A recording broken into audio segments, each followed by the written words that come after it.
इस वक्त की बड़ी खबर ये, अरविंद केजरीवाल को राउस एवेन्यू कोर्ट से जमानत मिल गई है। राउस एवेन्यू कोर्ट ने मनी लॉन्ड्रिंग के मामले में अरविंद केजरीवाल को जमानत दे दी है और 1 लाख के मुचलके पर, 1 लाख के बेल बॉन्ड पर अरविंद केजरीवाल को जमानत दी गई है। लेकिन एक और बड़ी खबर यह आ रही है कि ईडी का रुख कर सकती है हाईकोर्ट। ईडी ने इस जमानत का विरोध किया था, लेकिन केजरीवाल के वकील का दावा था कि यह पूरा का पूरा मामला हवा हवाई है, इसमें ईडी के पास कुछ भी नहीं है। जबकि ईडी इस बेल का विरोध कर रही थी। ईडी के बेल के विरोध के बावजूद अरविंद केजरीवाल को राउस एवेन्यू कोर्ट से जमानत मिली है और अरविंद केजरीवाल को आखिरकार दिल्ली शराब घोटाले मामले में जमानत मिली गई। केजरीवाल तिहाड़ जेल से कल तक बाहर आ जाएंगे। इससे पहले कोर्ट से चुनाव में प्रचार के लिए अरविंद केजरीवाल को 21 दिन की इंटरिम बेल मिली थी। अब एक बार फिर से अरविंद केजरीवाल को जमानत मिल गई है, जिसके लिए केजरीवाल को 1 लाख का मुचलका यानी कि बेल बॉन्ड भरना पड़ेगा। इस जमानत के साथ ही ईडी के पास 48 घंटे का वक्त है जब वो अपर कोर्ट में जमानत के विरोध में अपील कर सकती है। अरविंद केजरीवाल करीब 69 दिनों तक जेल में रहे, अब वो वापस आएंगे। लेकिन यहां ये ध्यान रखना होगा कि ये जमानत अंतिम राहत नहीं है, क्योंकि अरविंद केजरीवाल पर अभी भी शराब घोटाले का केस चलता रहेगा। ये केस अरविंद केजरीवाल पर, इस पर ट्रायल होते रहेंगे, इस पर सुनवाई जारी रहेगी। लेकिन इस खबर के सामने आने के बाद दिल्ली में आम आदमी पार्टी के कार्यकर्ता जश्न मना रहे हैं, वो तस्वीरें भी आपको दिखाएंगे। लेकिन पहले आपको सुनवाते हैं वकील का क्या कहना है। आज राउस एवेन्यू कोर्ट में लिकर पॉलिसी के मामले में माननीय चीफ मिनिस्टर अरविंद केजरीवाल जी को बेल ग्रांट कर दी गई है। रात के 8 बजे राउस एवेन्यू कोर्ट में बेल का ऑर्डर प्रोनाउंस किया गया। अरविंद केजरीवाल जी को 1 लाख रुपए के निजी मुचलके पर जमानत दी गई है।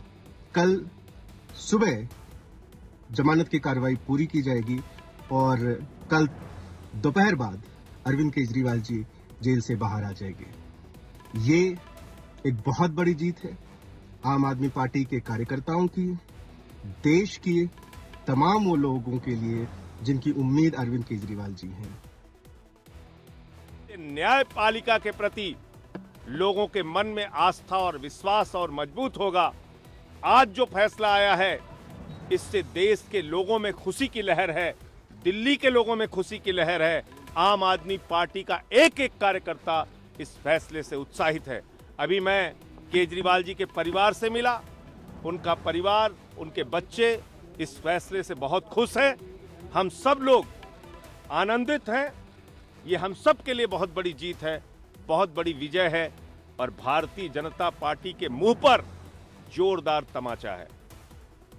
मैं समझता हूं अब जरा सी भी शर्म है तो बीजेपी को और मोदी अमित शाह को ये झूठे केस बंद करने चाहिए और जिन लोगों को फर्जी जेल में रखा है उनको सबको बाहर करना चाहिए। संजय जी, ईडी ने अपोज किया था बेल को, वो अपील भी नहीं सुनी गई है कोर्ट। इसलिए कि उनके पास कोई तथ्य नहीं है, इसलिए कि उनके पास कोई प्रमाण नहीं है, इसलिए कि उन्होंने झूठ की बुनियाद पर सरकार के दबाव में ये केस बनाया है, इसलिए उनको कोई उनकी बात नहीं सुनी गई न्यायपालिका में।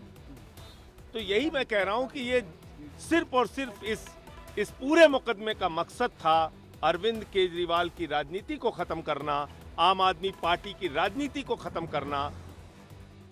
ये कहा गया ईडी की तरफ से ग्रैंड हयात होटल में 1 लाख रुपए का भुगतान किया गया। इसके अलावा कहा गया कि 50,000 की 2 किश्तों में 1 लाख रुपए का भुगतान किया गया। चरणप्रीत ने पेमेंट का अरेंजमेंट किया था। कोर्ट चरणप्रीत की जमानत याचिका खारिज कर चुका है। चरणप्रीत को हवाला के जरिए 45 करोड़ मिला था। इसी 45 करोड़ का इस्तेमाल गोवा के चुनाव में हुआ है। जिन पैसों का इस्तेमाल हुआ उसके दस्तावेजी सबूत मौजूद हैं। इसके अलावा अंगड़ियों ने अपने बयान में इसके बारे में बताया है, यह भी कहा गया है ईडी की तरफ से।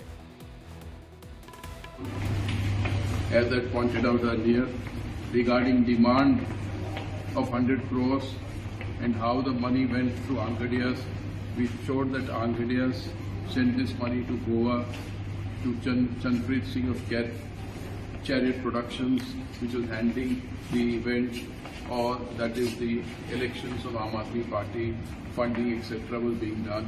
So we showed the link, how it came from the bribe givers to the Angadias, from Angadias, how it went to Goa, and how the money reached the election campaign for Aam Aadmi Party.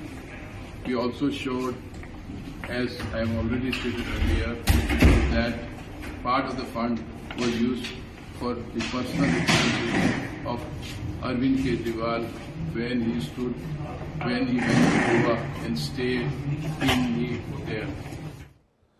लेकिन अब सवाल यह है कि ED के विरोध के बावजूद अरविंद केजरीवाल को जमानत मिली कैसे? अरविंद केजरीवाल के वकीलों ने क्या दलील दी जिसे मानकर अरविंद केजरीवाल को जमानत दे दी गई? आइए इस पर नजर डालते हैं। ईडी अभी भी गिरफ्तारी का मूल्यांकन कर रही है। आम आदमी पार्टी को कभी 45 करोड़ रुपए मिले ही नहीं थे। केजरीवाल को 21 मार्च से पहले गिरफ्तार क्यों नहीं किया गया? ईडी एक स्वतंत्र एजेंसी है या फिर राजनीतिक कठपुतली? ईडी अभी भी सबूत इकट्ठा कर रही है, तो ये कैसी जांच है? जुलाई 2023 तक ईडी के पास केजरीवाल के खिलाफ कोई पुख्ता सबूत नहीं थे। अब केजरीवाल के जेल से बाहर आते ही आम आदमी पार्टी में तगड़ा जोश दिखेगा, जिसका असर आने वाले दिल्ली के विधानसभा चुनाव में दिख सकता है। हालांकि अभी इसमें वक्त है। वैसे केजरीवाल ने पिछली बार जमानत के बाद प्रचार में कहा था कि झाड़ू और कांग्रेस को वोट दोगे तो उन्हें जेल नहीं जाना पड़ेगा, लेकिन दिल्ली में सभी सीटें कांग्रेस और आप गठबंधन हार गई। केजरीवाल की अपील काम नहीं आई। ऐसे में केजरीवाल जेल से बाहर रहेंगे, तब जनता उन पर कितना एतबार करेगी, उनके बयान पर कितना एतबार करेगी, ये भी देखने वाली बात होगी। और इसके साथ साथ दिल्ली में इस वक्त जल संकट, वाटर क्राइसिस की भी सिचुएशन है, उसको लेकर भी अरविंद केजरीवाल को लेकर सवाल उठाए जाएंगे, उनकी सरकार को घेरा जाएगा। लेकिन आम आदमी पार्टी के कार्यकर्ताओं में जश्न का माहौल, ढोल नगाड़े पीटे जा रहे हैं।